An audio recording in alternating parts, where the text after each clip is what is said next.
Welcome, everybody, to the first, um, I don't know, celebration, if you will, uh, of our Police Free Pen Mutual Aid project and our first community partner, Freedom Side School. Uh, my name is Chris. I take he, him pronouns. I am a graduate student at the University of Pennsylvania, but also do some other things in the community with Paul Robeson House and Museum, or Philadelphia Student Union, some other things as well. Um, but really excited to be with you all this evening. Tonight, we expect to be a very informal, intimate conversation that's all about learning more about the mission and vision of Freedom Side School. This amazing project that we love since we first found out about it and saw the organizing to what was like the first convening at Bartram's Gardens that was coming into being. And as we were developing out this idea of this mutual aid project, um, and Police Free Pen is an abolitionist assembly that features undergraduate students, graduate students, staff, faculty, alumni, and others who join in this mission of transforming community safety towards the abolitionist horizon at the University of Pennsylvania. But it goes without saying that no transformations can happen without a deep and reciprocal and authentic relationship to what's happening, across, West Philadelphia, across Philadelphia, and in being in tune with larger and wider movements across the country. Shout out to the Cops Off Campus Coalition and work that's happening transnationally in terms of what it means to truly build an abolitionist world. So we recognize that there's a lot of concentrated resources and wealth that is unethically sort of like hoarded at the University of Pennsylvania. And we built a platform to say, where should where should those resources go and how can we redistribute what we can access to invest into abolitionists organizing across Philadelphia. And we found this project to be an amazing example of that. So we are proud to be here. We started this partnership with the Open Collective Foundation, which allows us this online platform to raise and distribute funds in a very sort of a way that, for anybody who's doing mutual aid work, always thinking about sort of like the tax liability or things that go along with that and how we distribute funds. And the Open Collective Foundation has been a solution for us in that. Yeah, so we're really excited about tonight. I see a couple of my, colleagues. Shout out to Kay, Ali, Jake, Crystal, and others who may be on the call. I just want to give a shout out to any of those folks that are part of the PFP Mutual Aid Initiative. If you would like to say a couple words or say an initiative say a couple thoughts before we get started tonight.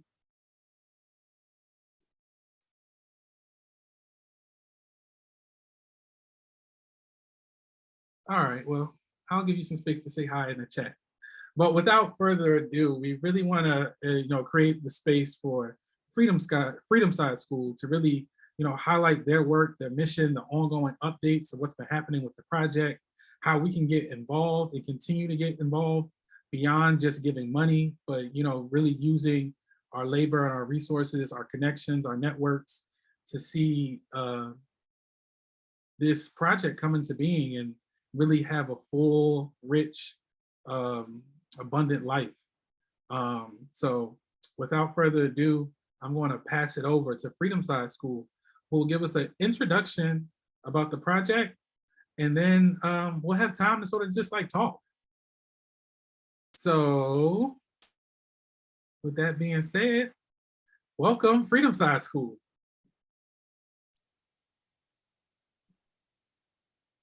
Oh, I don't know who's taking on the Ms. Faith, do you want to start?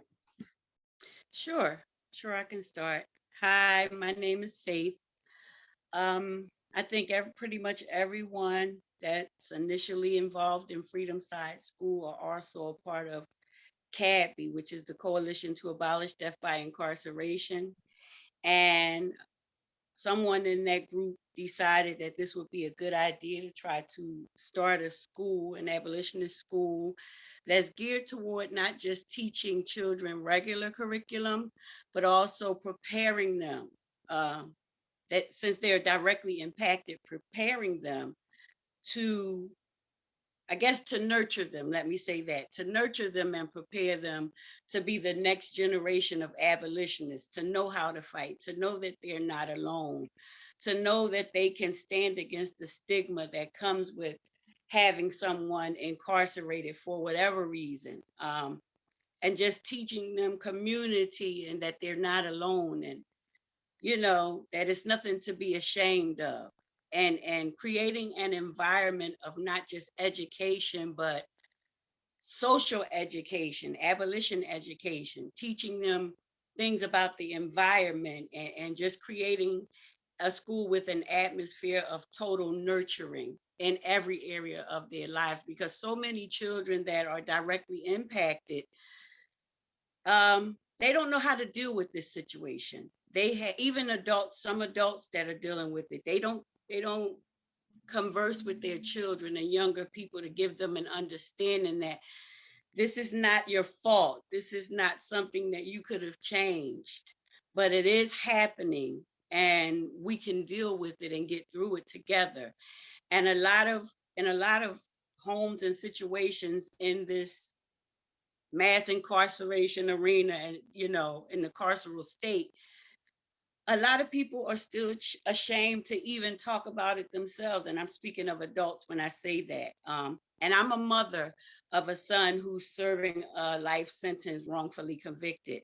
And I've been fighting for him since he went away in 2008. So this is how I got into that fight, and meeting Reem and Marthea and Priya and Noah and so many others that are a part of Freedom Side, and just learning that I'm not alone, and that there were other people fighting for, my son, for legislation for my son, and building up those that are on the inside and letting them know that they're not alone. But I don't want to get too far off topic of Freedom Side, but that's what this school is about. It's preparing the next generation of abolitionists and teaching them that you can stand proud and fight for your loved one, and the whole incarcerated population, because a lot of times things go on that the general community are not aware of, and people don't they don't want to, they don't know how to get involved. So that's part of the outlook right there, getting people involved and educating them about the carceral state and the rights that they have, the rights that their loved ones have. And that begins with the children as they grow, knowing how, again, to stand tall and fight against mass incarceration. I hope that was helpful because there's so many things that you think about in this arena. But again, as a mother, I've learned, and I'm still learning how to fight this fight. It's a hard journey, and kids are directly impacted just like adults are.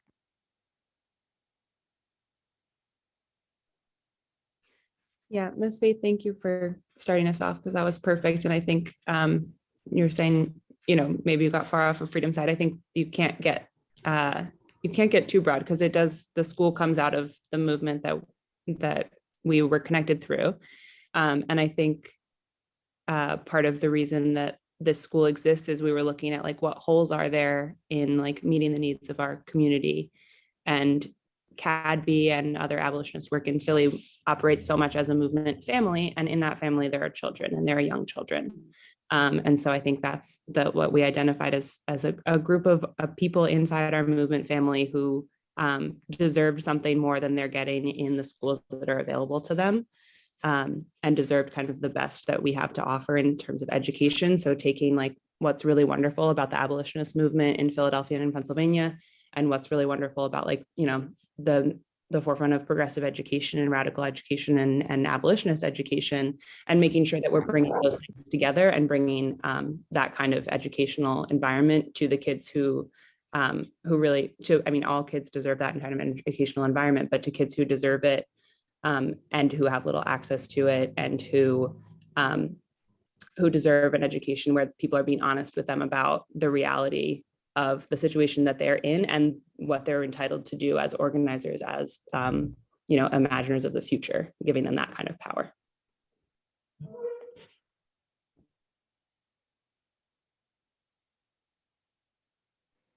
Yeah, and hi, I'm Noah. To piggyback off of that, I think one of the things that feels really exciting about this project is thinking about how to make this work as trauma informed as possible, and thinking about like not only how do we sort of guide young people in learning how to organize, but also sort of how do we create a container for kids to feel like safe enough to tend to all of the like complex emotional parts that come with having a incarcerated family member. And so part of it, I think, when I think about this work, is also sort of believing in young people's capacity to be an intentional community, and sort of thinking about how do we guide students through like naming and communicating their needs and feelings that are just so real and important to acknowledge and live up on.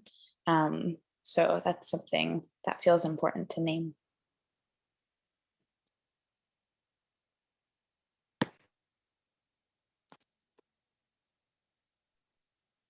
So one of the things I was able to share that y'all shared with us was this amazing mission and vision document. It's a PDF.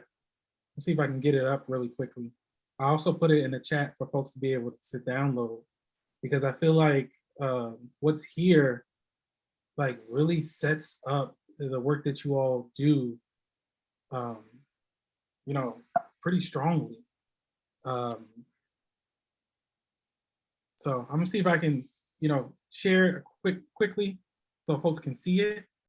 But I would love to hear more about like what it took for y'all to like come up with this vision and what that process was like.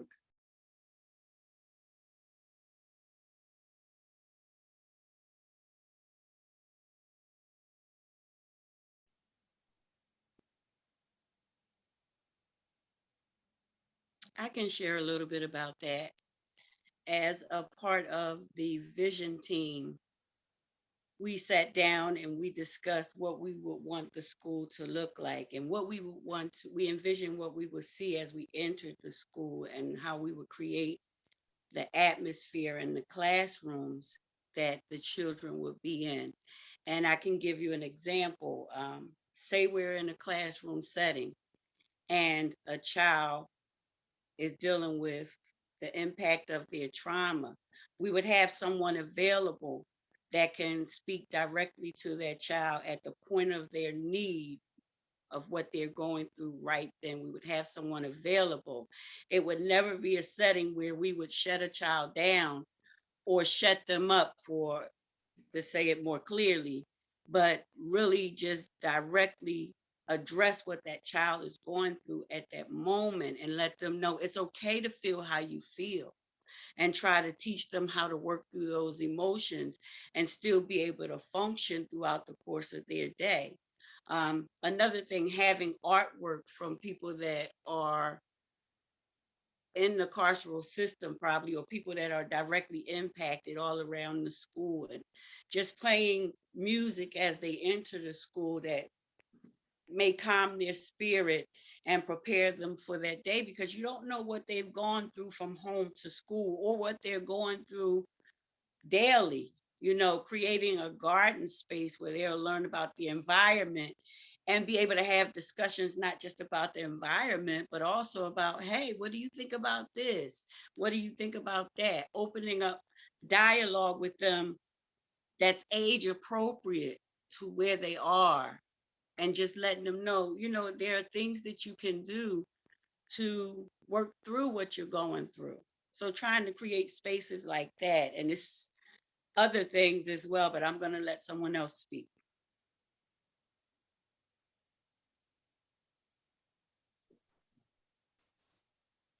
Yeah, I can build off of that. I think, you asked like where this vision and mission came from. And yeah, so I think Miss Faith and Priya talked about this a little as well, but the group of us who started meeting to dream up Freedom Side School all have been organizing together for a number of years with the Coalition to Abolish Death by Incarceration, which is a statewide campaign fighting to end life sentences. And really the question that came up is, where's the place in the movement that has really like changed what is possible? If we're thinking about, the work of abolition, where's the space in that movement for young children?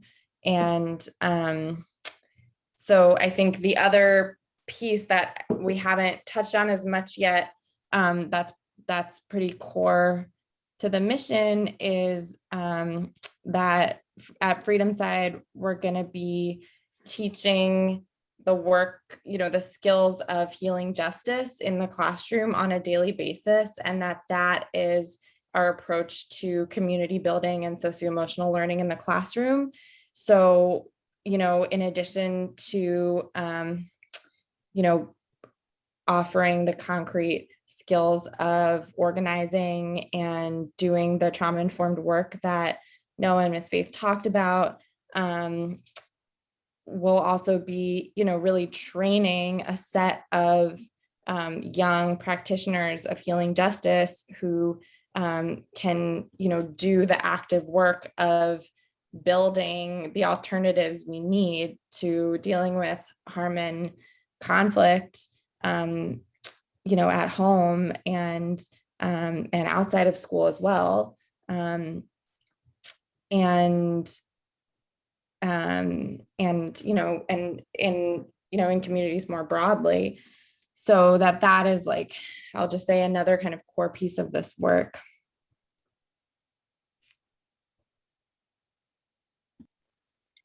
Hi, Irene. Hello, everyone. My name is Marthia Sheher. You was talking about building and, just being there for the children, showing a little love. That's what caught me with Freedom Side School. That's why I got involved. And it's basically showing a little love to the children, nurturing. You talked about nurturing, which is very important.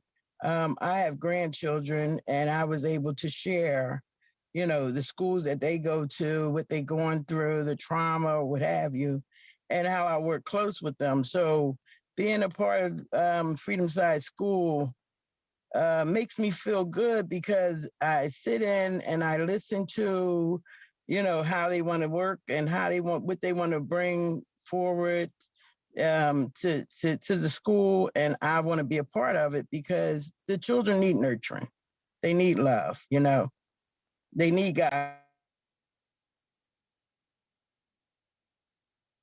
Excuse me. We have a program up in prison called the FACT program, and what they do is they reconnect the fathers with the children. Now they're working with the City of Philadelphia schools. And what they do is send the report cards to the fathers in the prisons. So I'm going to bring that to our Freedom Side School, and hopefully we'll be able to do the same thing. Keep the parents involved in the children's well-beings of the schooling. Yeah, so I just wanted to share that. Yeah.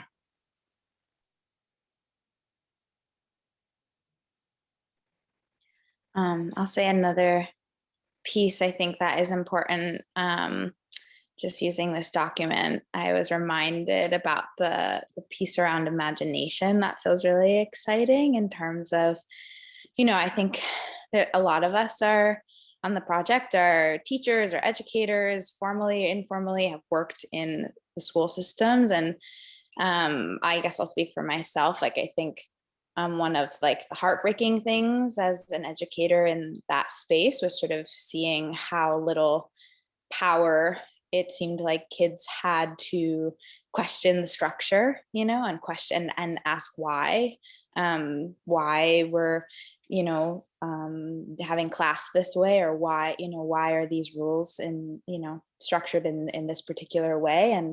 And so I feel really excited about thinking about ways to sort of foster students' imagination in ways where they feel like they get to ask why, and that in ways that they feel safe enough and free enough to get to sort of co-construct, like, how do we move as a group and as a collective.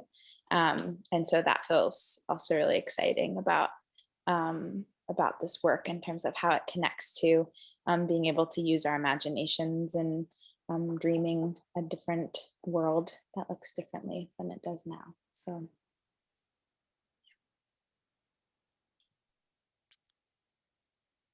Right, and before we sort of like begin, and I want people who are, we're going to begin to kind of move into like an open Q&A portion, but before we do so, I know we got a number of people affiliated with Freedom Side School on the call. I'm not sure everybody, but we got a chance to introduce everyone, and so I'd just like to do a round, if we could, of folks from Freedom Side School, and just get them to sort of like, name, when did you get involved, and what's your excitement about the project, if you will.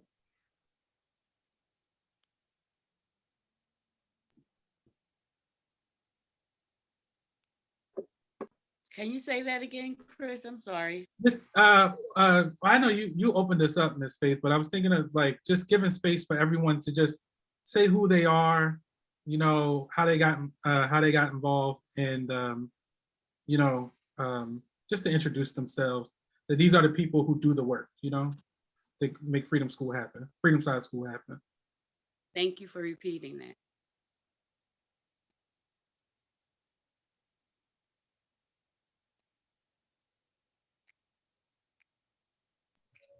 I can introduce myself. My name's Reem, and I'm a first and second grade teacher at a private school just outside of Philly. And I also, as I said, I'm an organizer with CADB, and I've been involved since the beginning.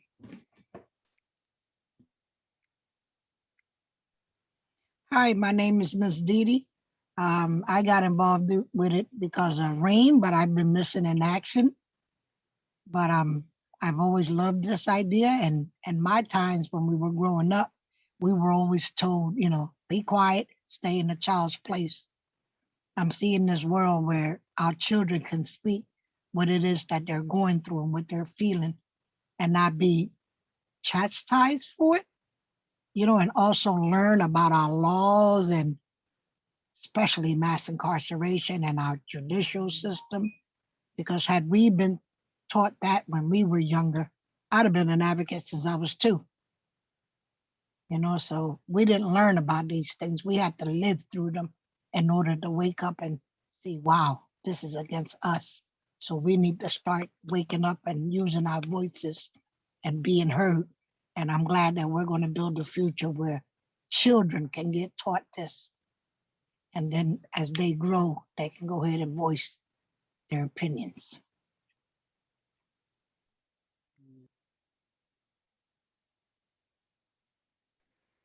I can go. I'm Noah, and I am a peer support coach and an educator, mostly outside of the public school system. So I've done a lot of like after school and summer camp stuff. And so, and I joined a little bit, I think a little bit after the beginning of the start. And yeah, there's so many reasons why I'm excited about this project, but I just love talking to the babies about their feelings. So that's mostly the space that I love.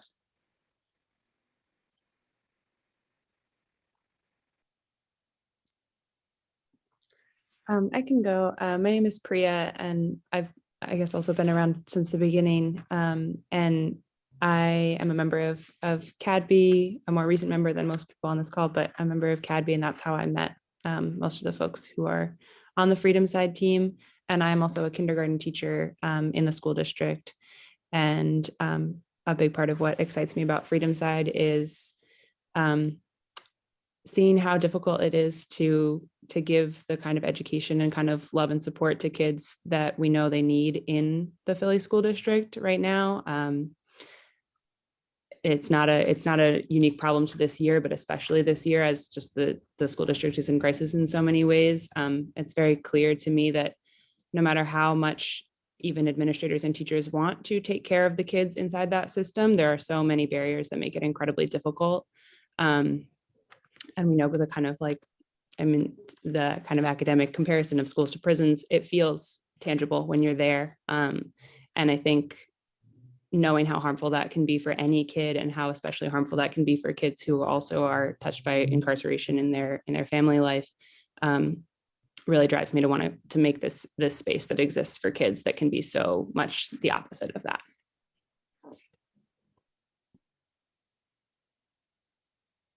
Well, again, my name is Faith, and I've been in this fight since 2017. I joined CAPI. And as I said before, I have a son serving a life sentence. And Reem came to me with this idea, and I was instantaneously excited about helping children because I love children. And I formerly worked for the school district, and I was an assistant teacher for grades K-3. And I also did supportive services. And one of my appointments was to the discipline room. And children would come into the discipline room, you know, they acting out in school. It's a reason they've come to the discipline room. But the bonds that were created between me and some of those children and the things that they shared with me were both heart-wrenching and I can't even think of another word. I made such a connection with so many of them because instead of being that disciplinarian, I tried to talk to them and do creative things with them and understand why they were acting out in their behaviors. And I created bonds with some of those kids. And that's where I initially fell in love with working with kids and being able to help them in any way that I could. So, you know, their kids are so creative and they're such sponges. And if you try to mold them the right way and teach them the right things, and somebody pours that love into them and, you know, let them know you're heard. I hear you. I understand your pain. Now let's find a way to deal with it that's not destructive. So that's where I initially was touched by working with children, and that's why I was so excited about this project.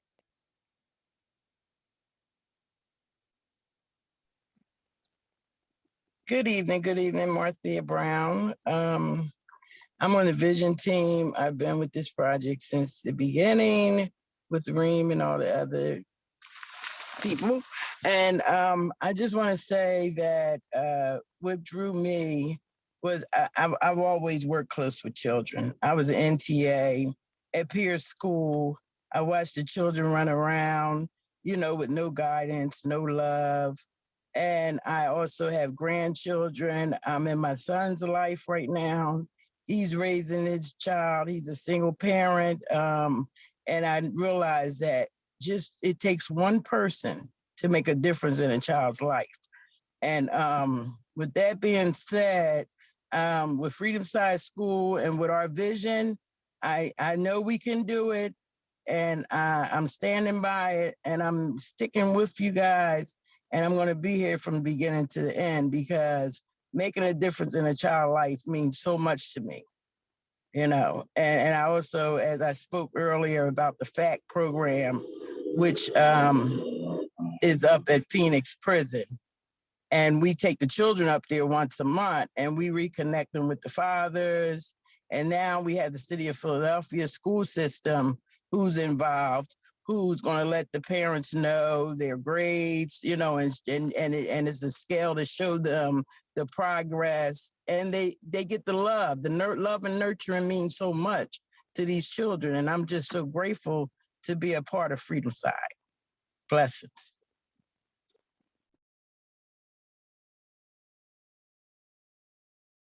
Is that everybody? Oh, nice. Good. So I would just like thank you all, for your warm invitation, for, being present with us tonight. We're going to begin to open it up. I'm going to reserve probably like the last, 10 minutes or so for us to talk about like updates, ways of staying involved. But now we really just want to open it up and hear from the folks who are joining us on the call tonight to just sort of like share, if you, submitted or, donated already to the mutual aid fund, if you would, what's been resonating with you about this project, if you have any sort of, comments, feedback, or questions that you would like to offer to the Freedom Science School team, or just, overall just showing love and showing what resonates with you, that's also fine. So if we start to, build multiple people, we'll try to use the chat to stack.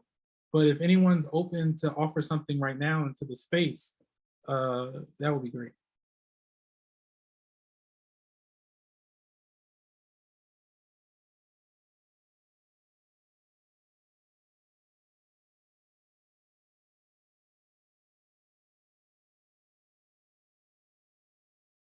Hey, Kay. Thank you for getting us started. Yeah, I knew I was like, let me let some other people talk, but I was like, I'll get it going. Evening, everyone. My name is Kay, I use she, her pronouns. I am a member of Police Free Penn, and I am so glad that this was organized, and I'm so grateful to everyone that has put in the time and effort to make it happen.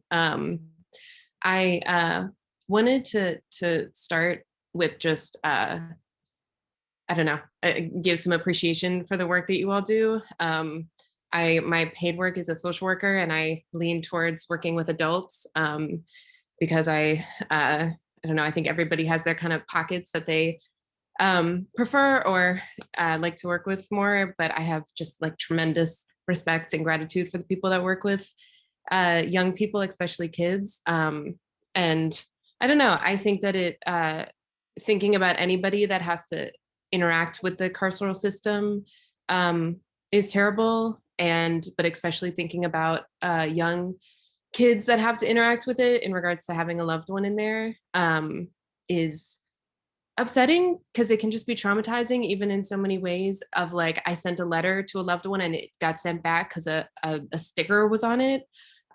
Things like that can be incredibly upsetting. And so I love that you all are like working with and holding these young kids as they just, I don't know, feel their feelings, feel their grief, and like hold them through it and allow them to work through it in creative and meaningful ways.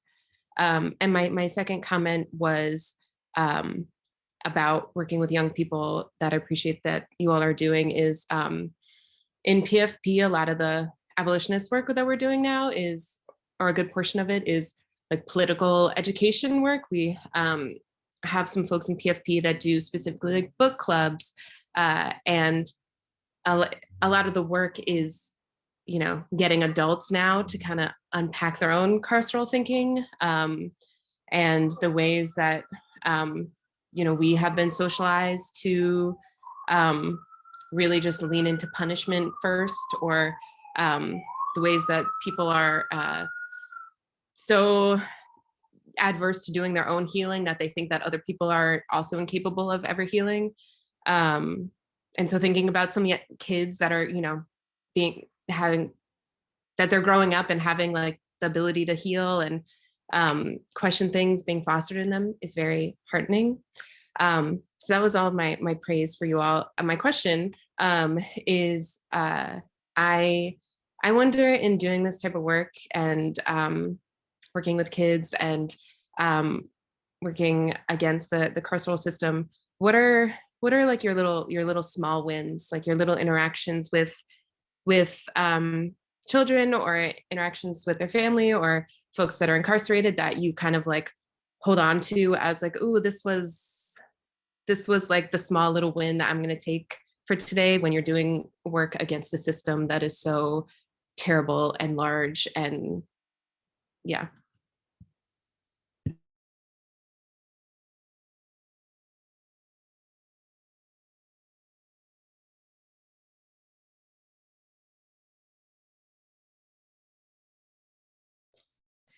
I mean, one thing I'll just say, and I think this is like more speaking from CADB's perspective, this is not a small win, but a very big win, is that we've seen a lot of CADB's, just a number of CADB organizers come home in recent years, and including some founding organizers. And that is like the biggest win. And I think so I just wanted to start there. I think I just couldn't think of wins without, thinking about, folks in the CADB family who have come home, and how that's, the biggest win possible. I think, one reason why I feel so excited about Freedom Side School, and for folks who are new to Freedom Side, this is a new project. The school is not open yet, and we're building community and sort of building out this project. We're in this sort of like visiting fundraising stage.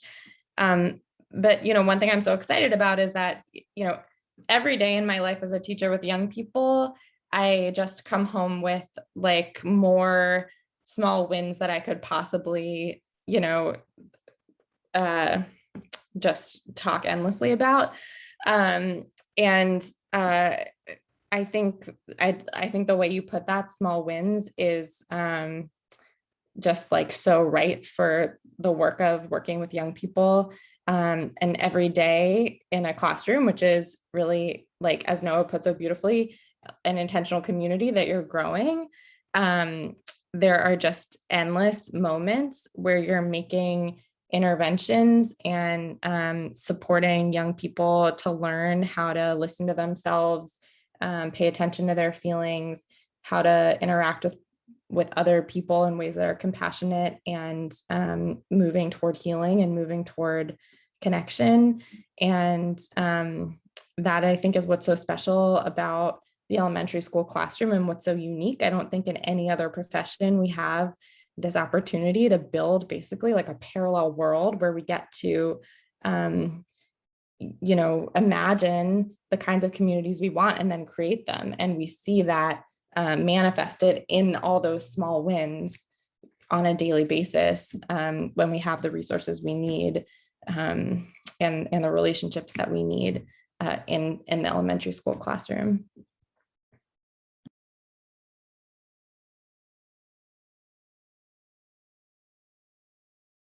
Would anyone else like to add, or I can? Oh, Ms. Faith, you saying something? You muted. I know it's you this time. I know it's not me this time.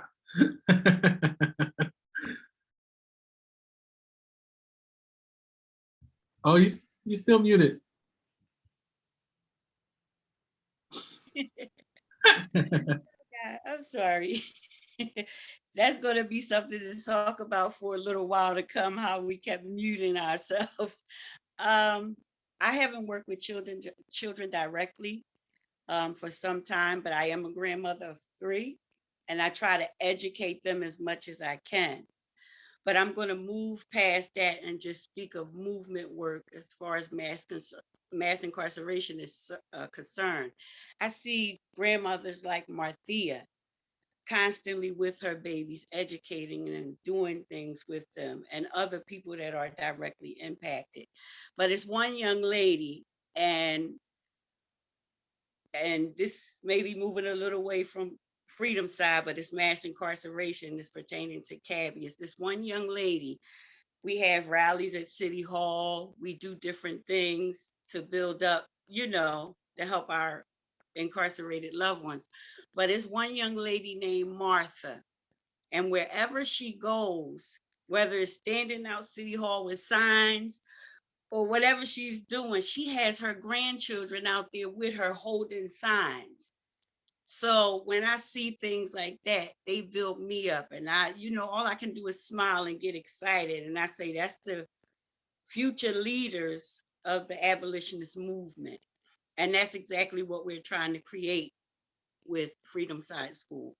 And I'm getting excited about it now, thinking about them out there. But yeah, those are the things that they're wins to me. If you want to call them small wins, great, but they're wins to me. because children are being educated about what's truly happening in our world that a lot of people don't get to see. A lot of children don't get to see. Thank you so much for that, Ms. Faith. Ms. Didi?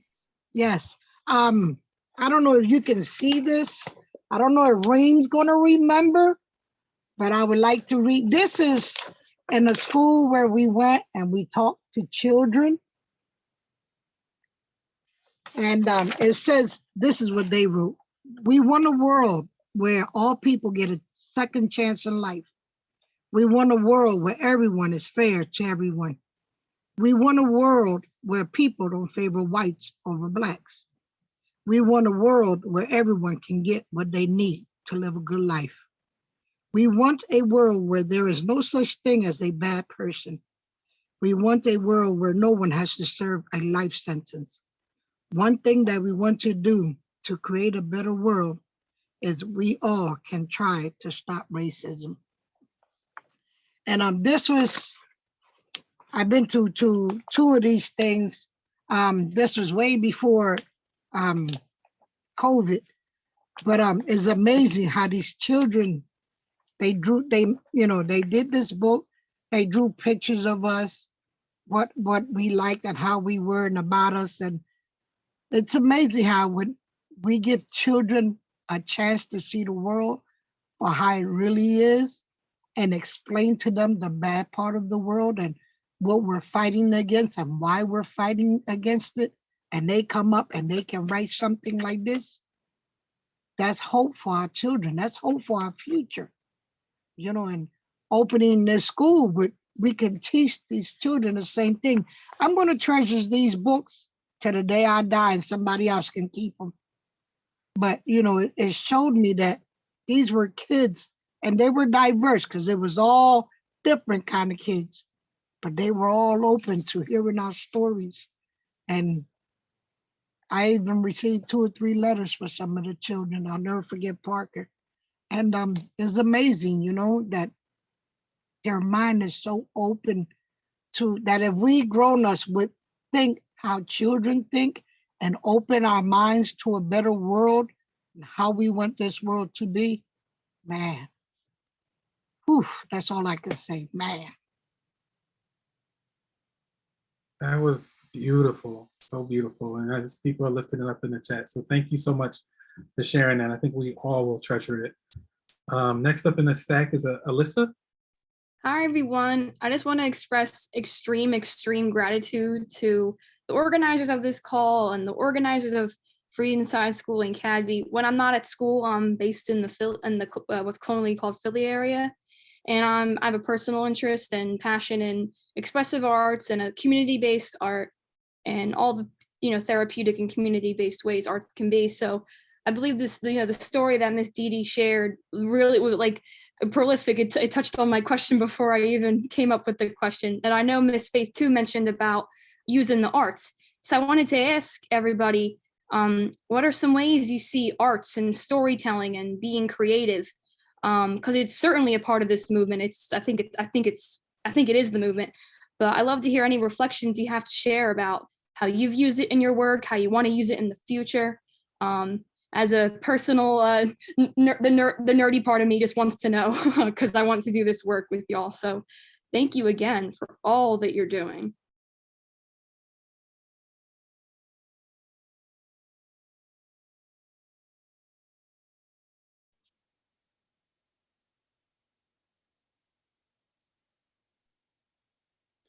It's a As I great said before, question. I'm Oh, sorry. no, go Go ahead, ahead, Miss Noah. Faith. Please. No, please. Please go. I was just going to say, as I said before, as we were visioning the school itself, we envisioned artwork from those who are incarcerated, those who have been incarcerated, from the children themselves who are experiencing incarceration of a loved one, whether it be a parent or a sibling or what have you, and just having that encouragement through the hallways and things like that, doing gardening and maybe even having a couple little animals, teaching them how to care for things and taking responsibility for things, and you know, just talking to them and allowing them to express their artistic talent or nature or whatever you would call it. So yeah, it's when you think about it, it's so much that we can do when it comes to art and expression to make the school vibrant. And you know, as I said before, when you walk in the door, that excitement because you see that the kids are a part of every aspect of what's going on in the school, and that their expression, that their artistic, educational, whatever have you, their expression is a part of making the school what it is.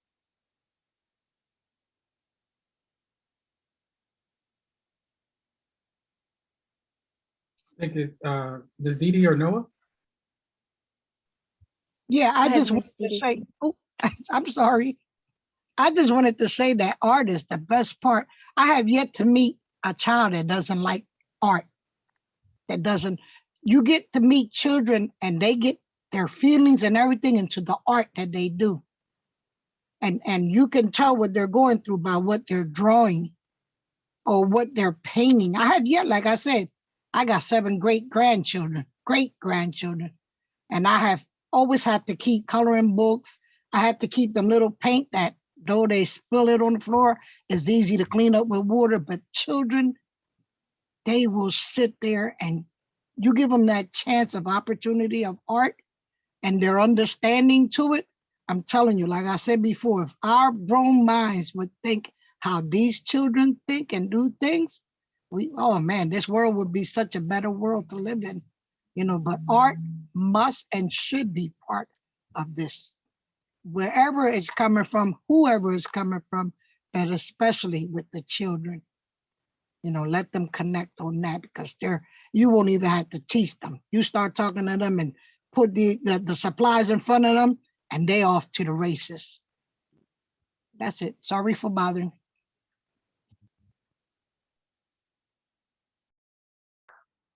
That's exactly right. That's exactly right. And I was just going to add to, I think that, I'm excited about thinking about all the different ways we can bring people in to do, like I know that when I moved to Philly, I was really excited because it seems like teaching artist, like the teaching artist sort of space is really, solidified here. And so I'm excited to think about all the ways we can pull in like visiting artists and people who want to do workshops and to sort of expose kids to as many different types of mediums as possible too, in terms of learning how to sort of name and think through and make through, I guess, like their feelings and thoughts about all of the curriculum. So yeah, I was just going to add that piece.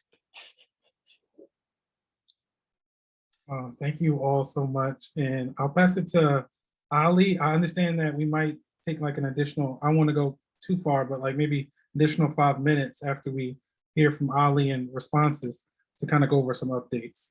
But Ali? Hey guys, I'll make this quick. I'm Ollie. I go by they, them pronouns. I'm part of PFP. And I just want to say, like, thank you guys so much I feel like simultaneously like kind of teary and also like ready to go. Like I feel very grateful for the space that you guys have created. I wanted to ask about books or podcasts or essays or whatever, like poems, things that you guys have read or are reading right now or watching right now. Like what are some of your favorite things that maybe have inspired some of the work that you're trying to do today? Or things that you would recommend for people who want to try to get into this kind of work? Yeah.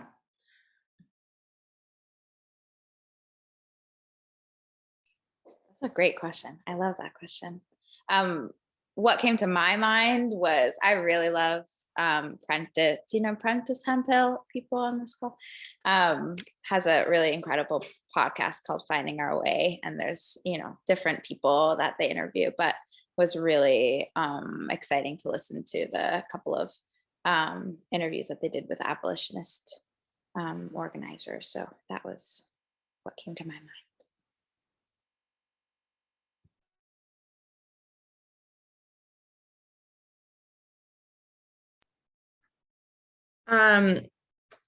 Well, two things that are coming to my mind are I've been listening to this amazing podcast called School Colors that's like about the history of this one school district in Brooklyn. And anyway, that's an amazing podcast. I'm just gonna plug, because if you get into it a couple episodes, they talk about the history of this one school that was anyway, I won't say too much, but it's like, if you want to imagine what's possible with even a few years of like liberation education, this podcast is for you. And then the other, I would plug this book called Troublemakers by Carla Shalaby, and I'll put that in the chat. And that book is like really informed a lot of my thinking about what abolitionist education means.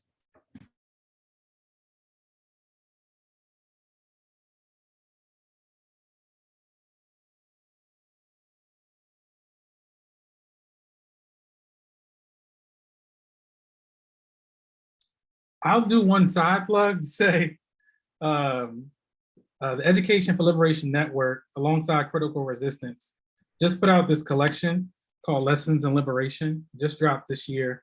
It's a sturdy collection, probably about 300 and something pages, about $25. But it's all like deeply like enmeshed in folks who understand the entanglement between, you know, schools and prisons, but also folks who are experimenting on ways outside of that, just like Freedom Side School is doing.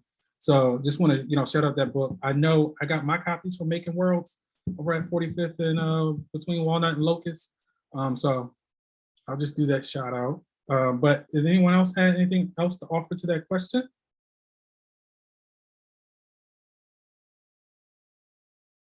So without that, I think, you know, we're approaching the hour. We did want to make it like very sort of like concise and informal. We didn't want to take too much time of y'all's, but we really would love. Oh, Miss Faith, you got something? I would just ask that you send an email like you're going to about the book you were telling us about. So oh yeah, for sure, definitely. Send it an email because I can't copy it from where I am, that device I'm on. Oh, so I would definitely will. like to see the, you know, the links for it and maybe connect with you about some of the things I would be interested in adding to my reading collection, because I want to get back to reading like I used to, and that would be a great start. Certainly, and most of the, I would say, a number of people in that collection I know personally as well. So if we ever want to do some form of collaboration, I'll be excited to kind of help organize that as well. And all right, so we're approaching 8 o'clock, and I really wanted to like say, like, we know there was like the first convening, and there's more convenings and gatherings happening. What's going on in the organizing of Freedom School?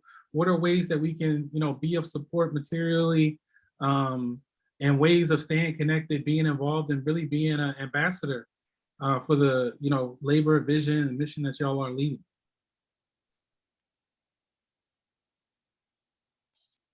Oh, there y'all go.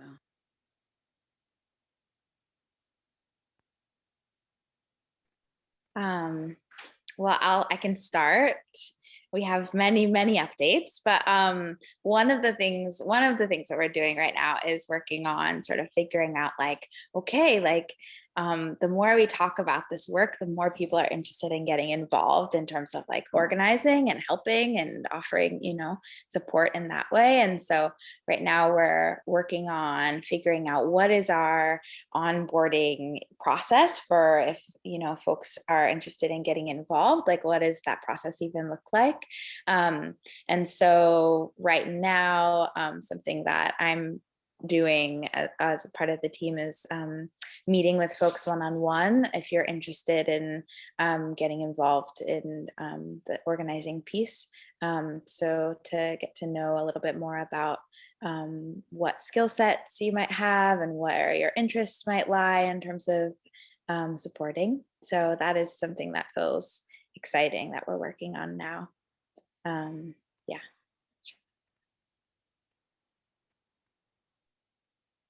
Yeah, I can add on to that.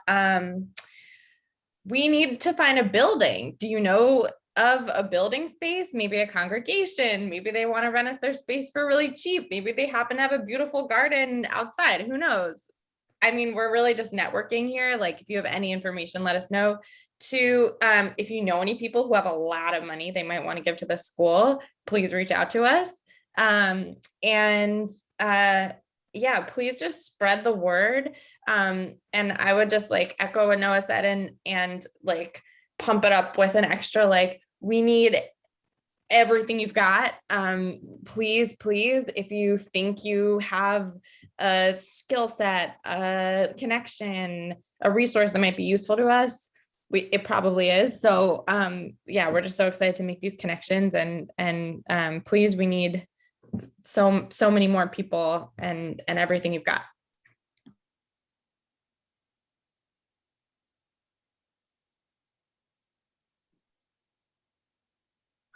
Anyone else would like to offer some sort of like, from Freedom Side School, like to offer some sort of, concluding thoughts or ideas or invitations? I just dropped my email in the chat. So if you're interested in getting involved, please just shoot me an email and I'd love to connect.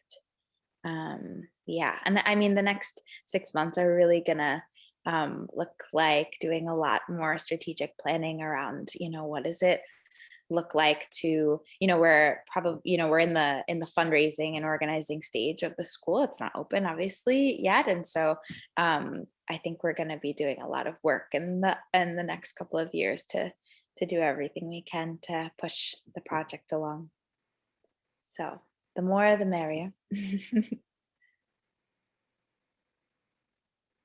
Well, I'll just say how thankful we are, of you all for accepting our invitation, being this, campus-based group that really wanted to get involved and support local initiatives, and you all accepted our invitation to support, to get involved, to get connected. Right now, I just checked our fundraising page, and we're approaching we're at about $1,200 that we raised so far over the past couple of months. We're excited to gift all that directly to Freedom Side School. We'll be in touch about that. I think though, like with this, how powerful this video is, I think we're gonna have to put this out and let it continue to build a couple more days, and then figure out where we're at by like possibly the end of the month. So I just want to, thank you all for joining with us in that. We look forward to continue, relationship, partnership.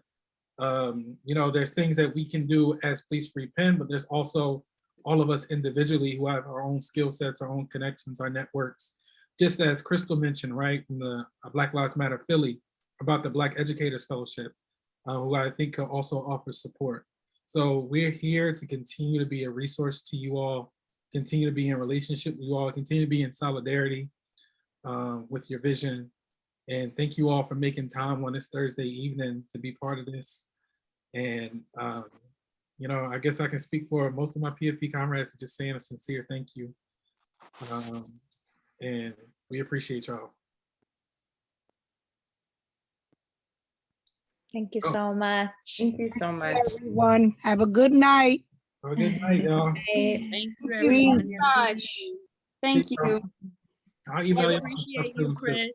I appreciate y'all. Well, thank Keep us you. all posted, okay? And I'm like Faith, it has to be through email. I hear you. I'll send y'all the link so y'all can post it too. Thanks for the beautiful facilitation, Chris. Yes, thank you so much. Yeah. Amen. Love y'all. Bye-bye. Love you, Miss Dee Dee. Good night. Bye. Thank you, Chris. That Thanks was so much, Chris.